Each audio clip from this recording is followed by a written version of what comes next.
So today's film is all about the Bronco, my overlanding rig that I travel the country in and do off-roading and even sleep inside of it. So I'm going to demonstrate the capabilities of the Bronco, talk about the equipment, the things I've added, the things that came with from the factory, and hopefully give you a good idea of what's going on. So today's film is being shot at Rock City Park in Olean, New York. Rock City Park is sponsoring this video. I thank them for that.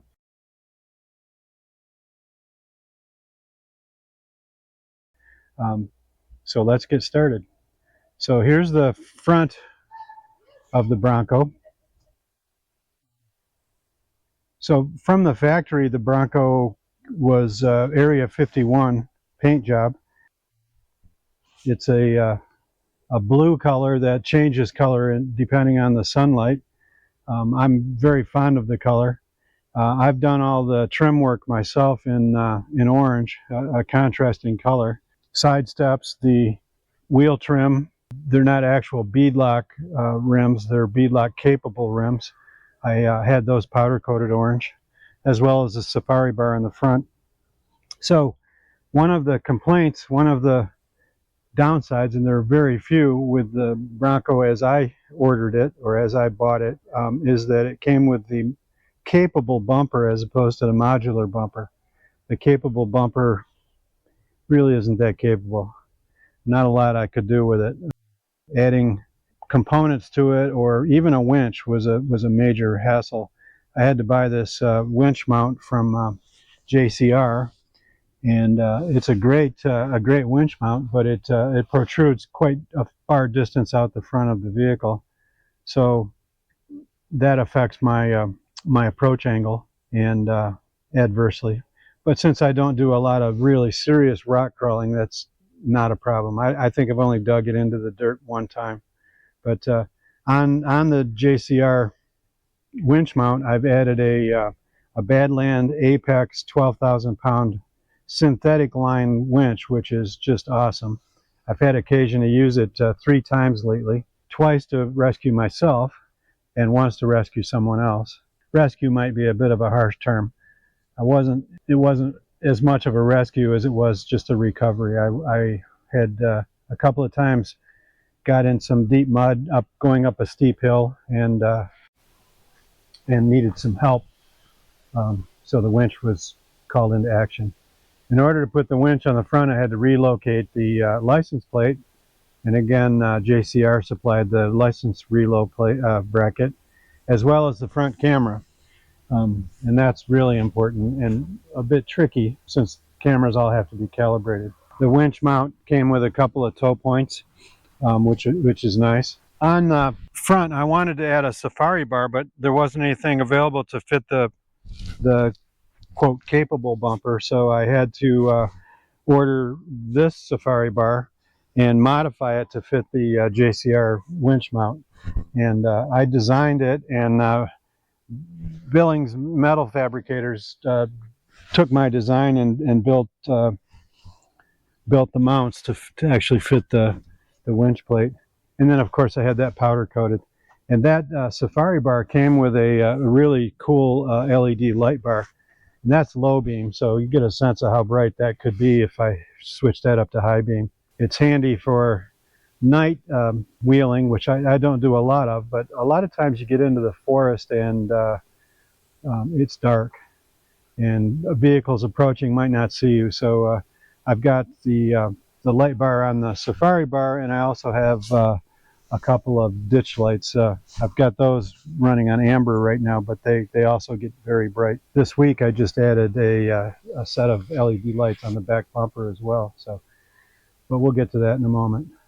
So under the hood, it's a little muddy right now. I gave it a mud bath recently. Actually, I gave it a few mud baths recently, and I haven't had time to properly clean it. I did a quick clean, but nothing, as you can see down in there, nothing deep clean. It's a 2.7 liter twin turbo.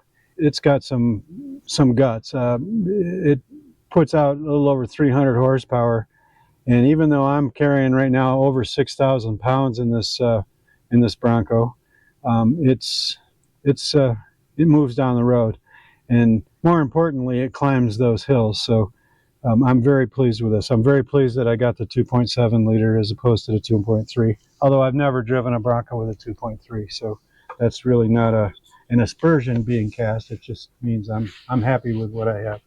The other thing I want to share is the armor underneath. The Wildtrak came with an engine skid plate, but nothing else, and that is a problem for anybody that really does any serious off-roading at all. So I added a complete set of skid plates from ARB.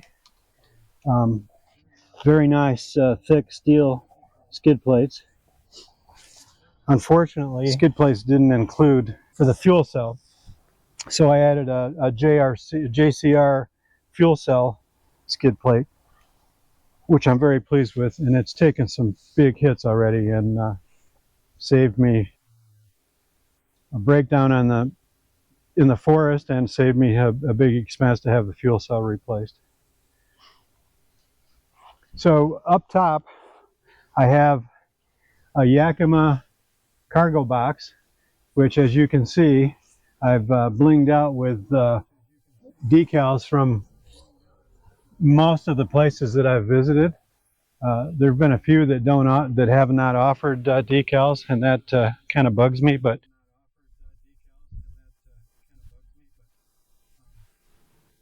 Eagle One has not been to all those places. Prior to this Bronco, I had a Bronco Sport, which I actually still have. My wife drives that now, but and that cargo box actually came with the first Eagle One, which is the Bronco Sport. I also have a Yakima awning, which extends out about 8 feet from the side, which is nice for blocking the sun and minor rain. It's not great for heavy rain because it's kind of narrow. So the Bronco Wildtrak in 2023, which this is a 2023 model, was the top of the line Bronco, and it kind of came with all the bells and whistles, which I really wanted, and I purchased it. It also comes equipped with a Sasquatch package, which is 35-inch tires, beadlock capable rims, a lift. I think it's a 3-inch lift, but I'll have to check that. And it also comes with Fox 3.0 shocks, which is a huge upgrade. They're wonderful. The Wildtrak was designed and built to be a high-speed off-roading vehicle. Think Baja 1000 type, where you're bombing down rural roads, Forest Service roads or whatever. And I've done my fair share of that, and it's just awesome. The Fox suspension is just crazy good. I love the Wildtrak model. I love the bells and whistles. The thing that I wish I had that I don't, that the Wildtrak did not come with, is twofold. Number one is a sway bar disconnect. There are times when you get off camber, and if you disconnect the sway bar, you gain some footing, let's say. I don't have that. And the other thing is the Wildtrak interior is carpeted, which I think is crazy. Anybody that goes across rivers or goes through mud holes that are deeper than the door sill, you don't want carpeting. You want a rubber floor and drain holes. I rue the day that, and it's going to come, I know, when I swamp this thing and I have to deal with soggy, muddy carpets. So I'm not looking forward to that. So down the side of the vehicle, I mentioned the ditch lights earlier. Those are RS Edge ditch lights. I got those at Harbor Freight.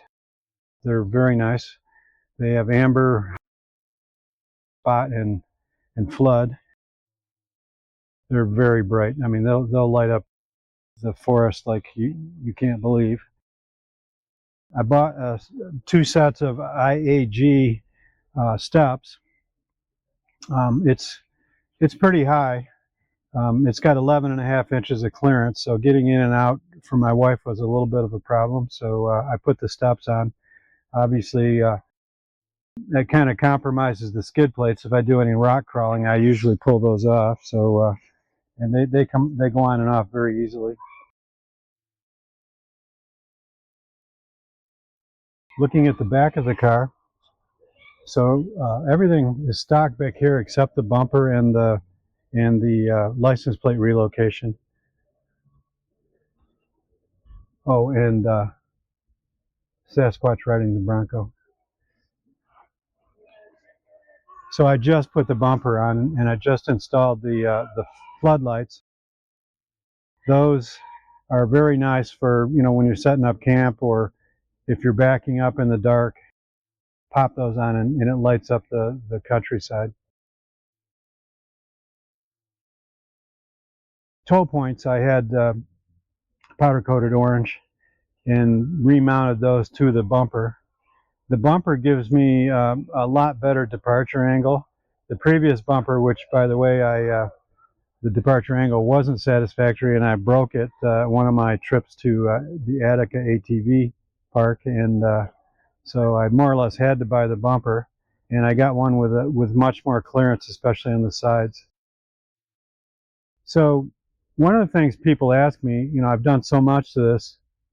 My list is single-spaced 3 pages of the things that I've added, and I'm only covering a few of those today. But people ask me what my favorite modification is. Without hesitation, I always say it's the exhaust system. I always thought that the Bronco sounded a little weak with the factory exhaust, and so I got these Axleback Outlaw dual exhaust, and it is awesome. I turned the rear spots on just so you get a sense of them. But that's the sound of the Outlaw exhaust. I can't do a before and after for the exhaust because I don't have the before anymore. But if you've ever heard a stock Bronco, if you like exhaust noise, it's just not very appealing. My previous vehicle was a SRT8 Dodge Challenger Hemi. I kind of missed the exhaust rumble, so I'm very pleased with what I've got here. And recently, creeping up on being my favorite add-on is the winch, because I have had an opportunity to use it 3 times, and it's just awesome. The Badlands Apex winch is top-notch, and the synthetic rope is I would highly recommend that.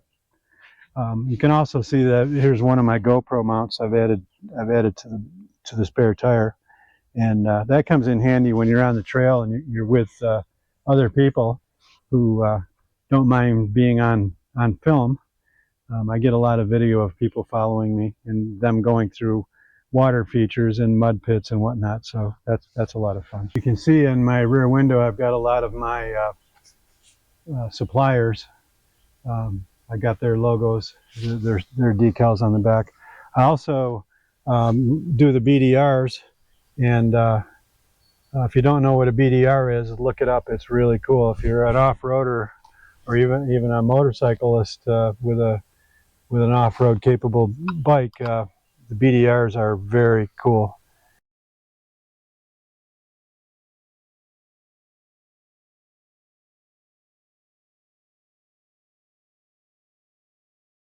You can drive from the Canadian border to the Gulf of America without much paved roads. It's all back roads, and it's so cool. I would be remiss if I didn't mention Carpy's Print Company. They took one of my Eagle photos and created this graphic for the rear windows. They've also done all the graphics on the side of the vehicle. They do graphics from design right through printing. And I purposely put the one on the hood upside down, so when the camera up here is recording, you can actually read the name of my my YouTube channel. I also had a QR code put on the vehicle, so anybody that wants to access my channel can just walk up with their phone and scan the QR code. So let's talk interior for a moment. You saw my decals on the outside. Well, I also try to buy a patch at all the national parks and state parks and really cool places that I go, and I've got the ceiling plastered with those. I have GMRS radios. I have a Garmin InReach in case something bad happens. It's a satellite communicator. I have a number of cell phone mounts and GoPro mounts inside as well as outside, as you saw. I have walkie-talkies in addition to the GMRS radios. In the back, I removed the rear seats, and for two reasons. Number one, I never used them and never plan on using them. But number two, they weigh 100 pounds, and I'm pushing the upper limit of weight, so I was eager to get that 100 pounds out of here.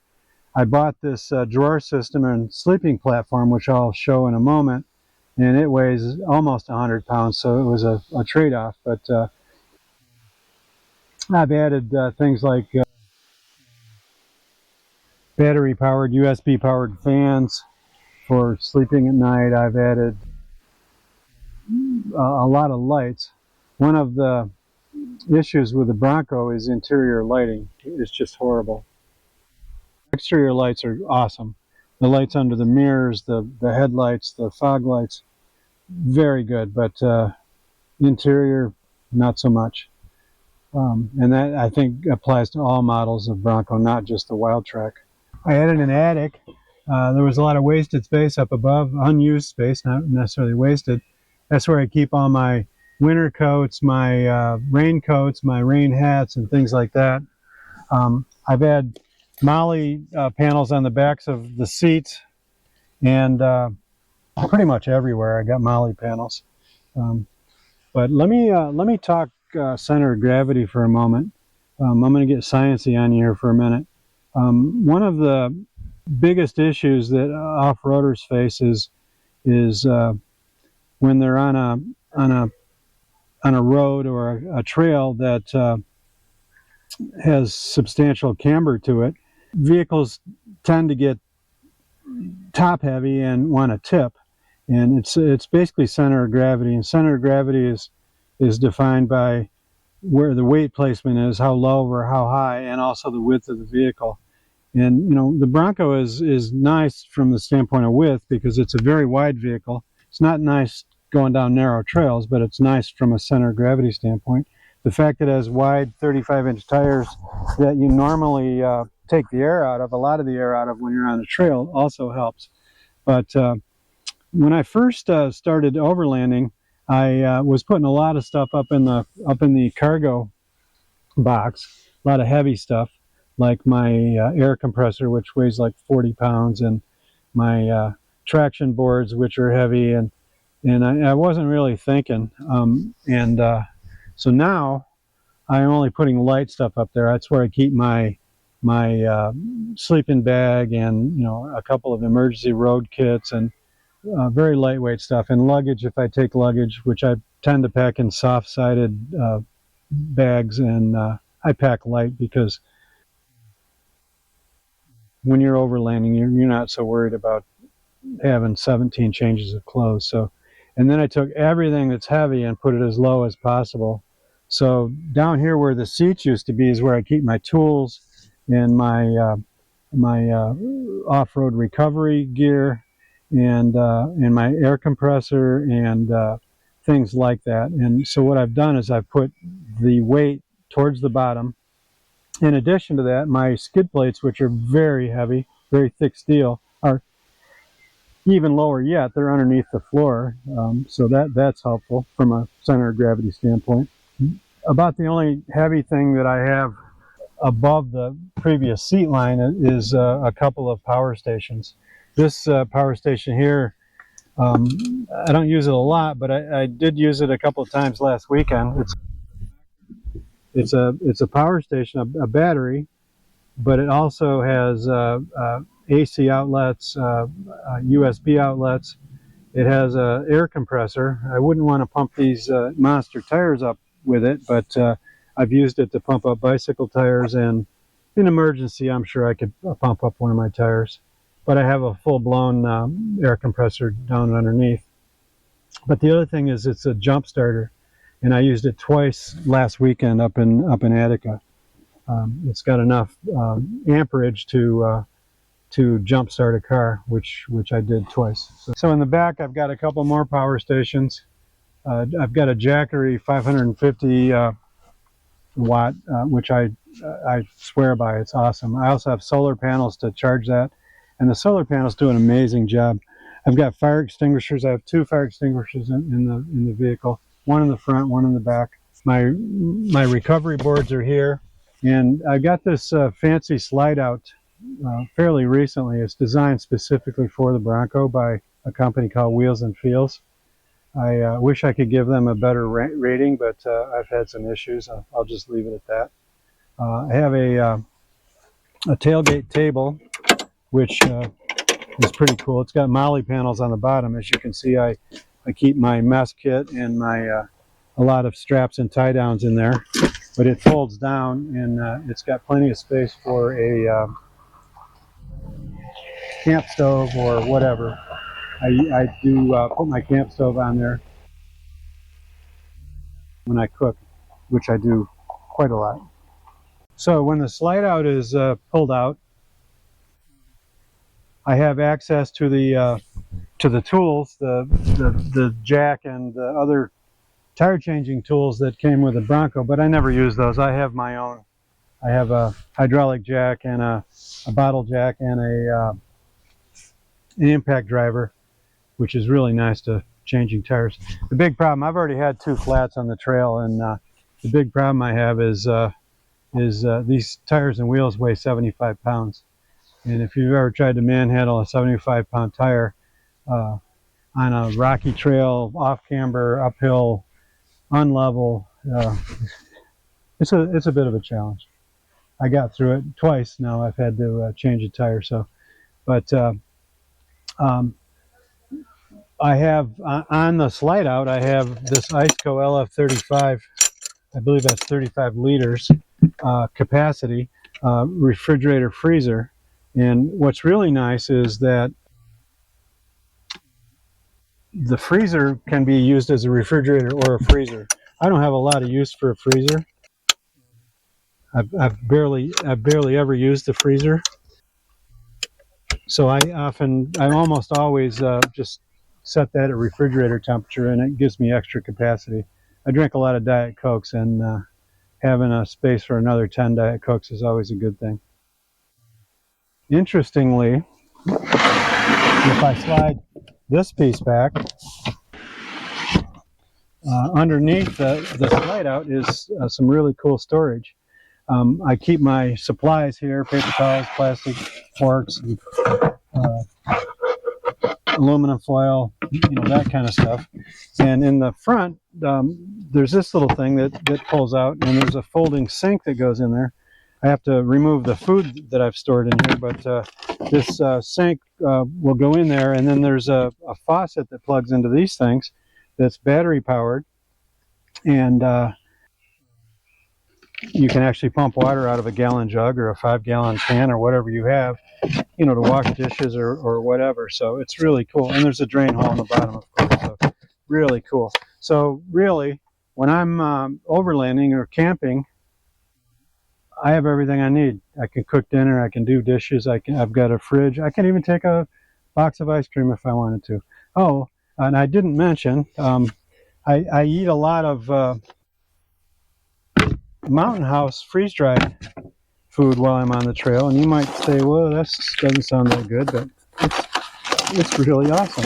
And I'm allergic to onions, so I even found, I got Mountain House to send me the ingredient list of all their foods. I can eat onion-free, freeze-dried food. I have a jet boil cooker, and it takes like a minute to boil water, and then you pour it in the bag, and you wait 2 minutes, and you got a meal. And I'm not sponsored by Mountain House, and I'm not being paid by Mountain House, but those meals are really good. And they make breakfast too. These are not hot, of course, but you just put cold water in these, like a granola cereal, and surprisingly, ice cream sandwich, freeze-dried ice cream sandwich. It weighs like a gram. It's amazing. So Mountain House, I give 5 stars to Mountain House freeze-dried food. So one of the things I added fairly recently is this shelf in the back. I call it an attic. I think it came from Broad Attic, and they, I'm not positive about that. I'll double check that.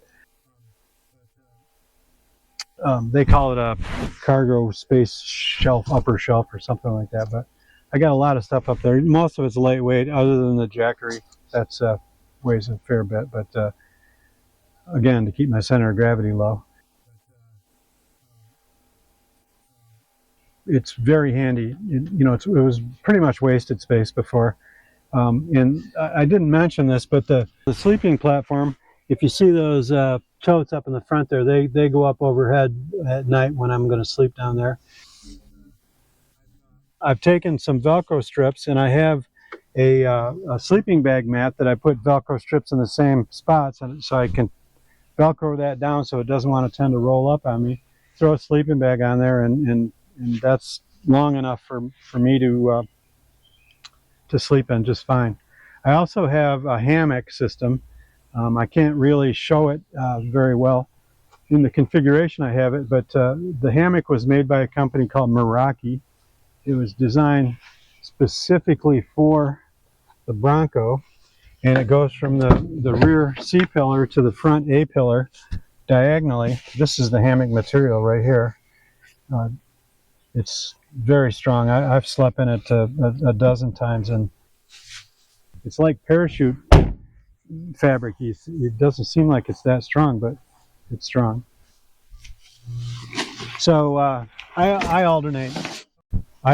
Some trips I'll sleep in the hammock, and some trips I'll sleep on the sleeping platform. All depends on how I feel that day. So, and there you have the back of the Bronco. In addition to the things that I've shown you, I carry a lot of stuff. I think the Bronco from the factory weighed something like 4,800 pounds, and I've got it up over 6,000 now. So you say, well, what have you done? Well, I carry a lot of stuff. I carry camping supplies.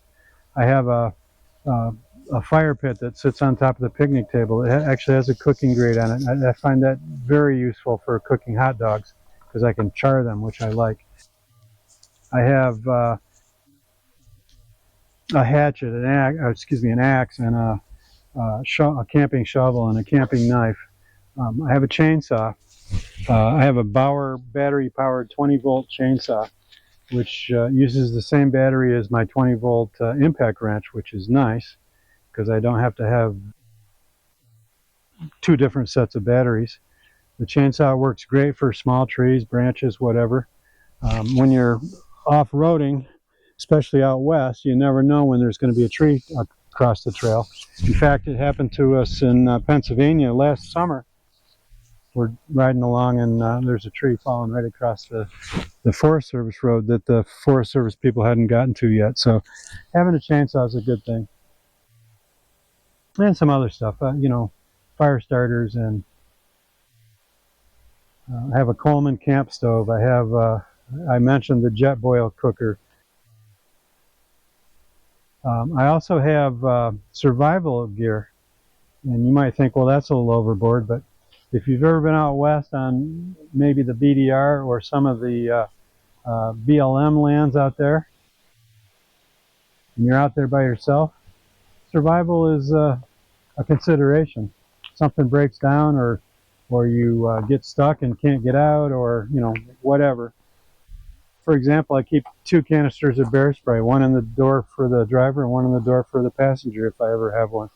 And bear spray is even important on the East Coast. I camp a lot in Pennsylvania and West Virginia, and there are bears in those woods. I have actual survival kits. I have fishing line. I have just the kind of things you don't ever hope to use or expect to use, but they're there if you need them. I have tools. I probably am overkilling the tool situation. I have, I think, 3 different tool sets. I have a set of Torx drivers. It seems like every bolt and screw on the Bronco is a Torx. I have a complete set of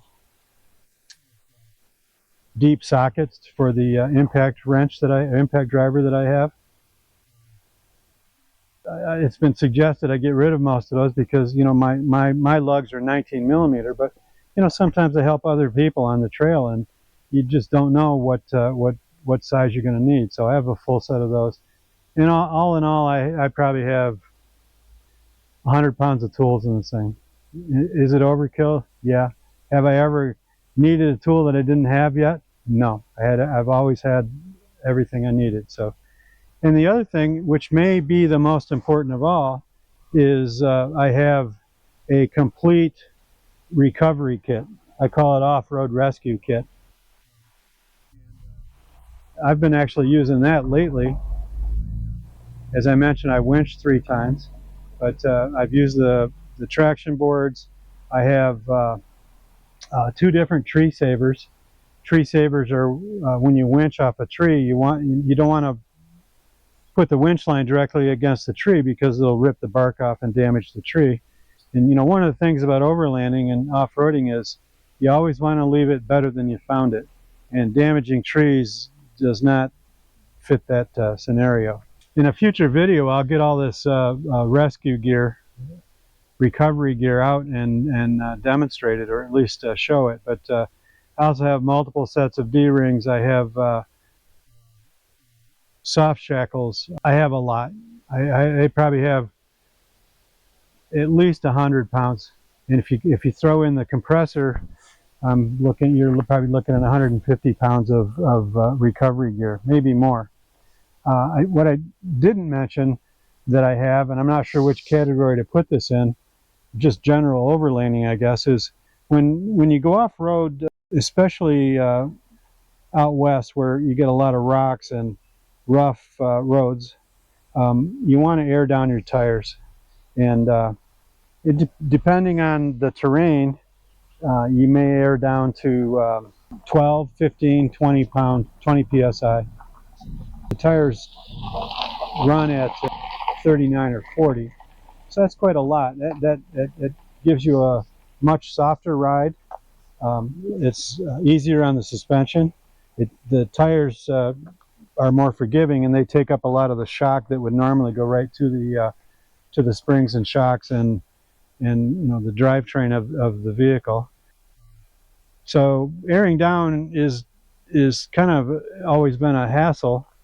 You take the valve stem out, or you sit there with a pencil and hold the valve stem in. And so I bought this thing from Alltop, which hooks to all 4 tires, and it lets the pressure out equally.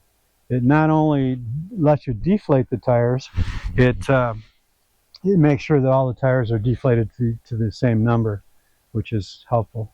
When you're doing them one at a time, that's tough to do. But on the other end, when you get back to pavement, you want to pump your tires back up, right? So the all-top system it's called a deflator-inflator. So you hook it up to your compressor, you hook the compressor up to the battery under the hood, and you pump them all up at the same time. Not only are you pumping up 4 tires at once, but you're pumping them up to identical PSI, which again is important. So now the airing down is quite quick, where the inflating all four tires, especially 35s. These are big tires. A lot of volume in there. It takes a while. It takes 15 minutes probably to pump all four tires up at the same time. But you're not sitting there with a compressor watching the gauge or anything else. You can go sit in the shade and enjoy a drink or a Diet Coke in my case, and all four of them get done at once. So it's very handy. So in summary, I'm sure I missed a lot. I'm sure I forgot things, but I will add notes to the video when I edit it, if I did.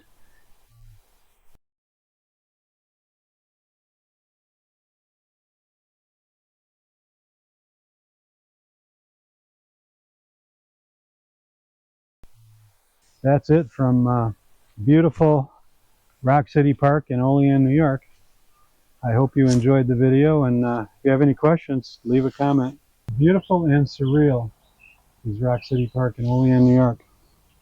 Especially appropriate since my Bronco Eagle 1 is a Sasquatch model.